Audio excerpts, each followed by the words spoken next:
राधे प्रिय भक्तों, आज हम आपको उस अद्भुत और दिव्य अनुभव की दुनिया में ले चलेंगे जहां भजन केवल सुने नहीं जाते बल्कि आत्मा के भीतर उतरकर मन को पूरी तरह पवित्र कर देते हैं।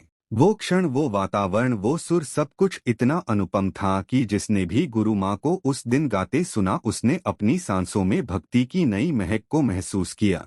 जब गुरु माँ ने यह भावपूर्ण पंक्तियां गाना शुरू किया तो ऐसा, श्री राधे हमको वृंदावन में बुलाना, आप भी दर्शन देना, बिहारी जी से भी मिलवाना, ऐसा प्रतीत हुआ मानो स्वयं भगवान अपने हाथों से संसार के हर दुख को धो रहे हो। उनकी आवाज से उठता हर स्वर दिल पर ऐसी मिठास घोल रहा था कि शब्द अपने आप ही भक्ति में बदलते चले गए। पूरा पंडाल उस क्षण किसी आकाशीय संगीत का हिस्सा बन चुका था, जहां हर दिल एक ही लय में धड़क रहा था। भक्ति की लय में उस दिन सभा में यही हुआ। गुरु माँ की आवाज में ऐसी माधुर्यता थी कि पहली ही ताल पर पूरा पंडाल शांत होकर बैठ गया।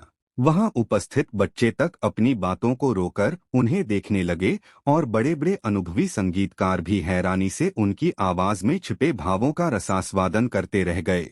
हर कोई इस एक सत्य को महसूस कर रहा था कि भक्ति की गायकी तर्क नहीं मानती, वह तो सीधे हृदय में उतर जाती है। जब महाराज जी मंच पर भजन सुना रहे थे तब पूरा वातावरण पहले ही शिवमय हो चुका था, लेकिन जैसे ही उन्होंने गुरु माँ को मंच पर आने के लिए आग्रह किया तब अंडाल में एक अद्भुत उत्सुकता फैल गई। लोग जानते थे कि गुरु माँ गाती है, पर इस तरह दिव्यता का वास उनके स्वर में है, यह उस रात सबके लिए नया अनुभव था। गुरु माँ ने मंच पर आते ही फोल्डेड हैंड से भगवान को नमन किया और उसी क्षण जैसे चारों ओर से एक पवित्र ऊर्जा का प्रवाह उठने लगा।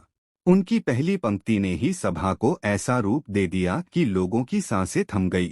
उनकी आवाज कोमल थी पर इतनी गहरी कि उसने सभी के हृदय को स्पर्श कर लिया। भजन की धुन में ऐसी लयबद्धता थी कि सुनने वालों का मन अपने आप झूमने लगा। कई भक्त आंखें बंद करके डोलने लगे, कुछ ने हाथ उठा के भक्ति भाव प्रकट किया और कुछ के चेहरे पर वो शांति उतर आई जो केवल सच्चे भजन से ही जन्म लेती है। उनके स्वर में वो सादगी, वो प्रेम और वो तपस्या थी जिसकी वजह से हर श्रोता को लगा कि ईश्वर उनके बिल्कुल पास बैठे हैं। बड़े बड़े गायक जो हर सभा में अपने स्वर से लोगों का दिल जीत लेते थे, इस बार बिल्कुल शांत हो गए। उनकी आंखों में आश्चर्य था और दिल में आदर। यही तो भक्ति की शक्ति है, जो किसी नाम की मोहताज नहीं, किसी पद की भूखी नहीं, बस सच्चे भावों से जन्म लेती है।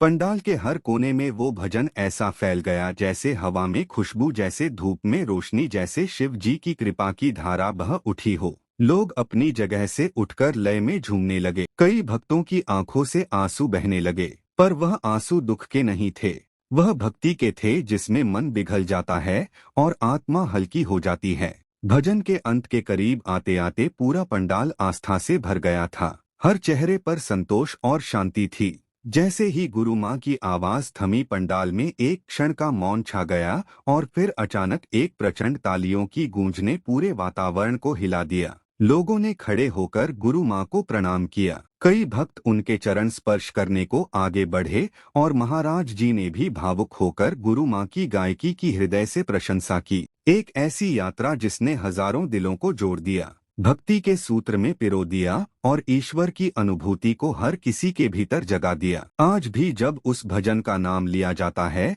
तो लोगों की आंखें चमक उठती हैं और उनके कानों में वही सुर गूंजने लगते हैं जो गुरु माँ ने उस दिन गाए थे। प्रिय भक्तों, यदि आप भी गुरु माँ की गायकी और भक्ति की उस महिमा को महसूस करते हैं तो कमेंट में राधे राधे लिखकर अपने भाव प्रकट करें। उनकी आवाज केवल संगीत नहीं है, वो ईश्वर की कृपा का वो रूप है जो हमारे दिलों को छूकर उन्हें नया जीवन दे जाता है। भक्ति की इस पवित्र अनुभूति में डूबते रहे और गुरु माँ के सुरों में वो दिव्यता महसूस करें जो हर साधक को ईश्वर के और करीब ले जाती है। राधे राधे दोस्तों, स्वागत है आपका अनिरुद्ध कथा संगम ऑफिशियल चैनल पर। यहाँ हम आपको ऐसे भक्तिमय और दिल को छू लेने वाले वीडियो दिखाते हैं जो मन को शांति और आत्मा को सुकून देते हैं। अगर हमारा वीडियो आपको पसंद आए तो लाइक, शेयर और सब्सक्राइब करना ना भूलें। राधे राधे।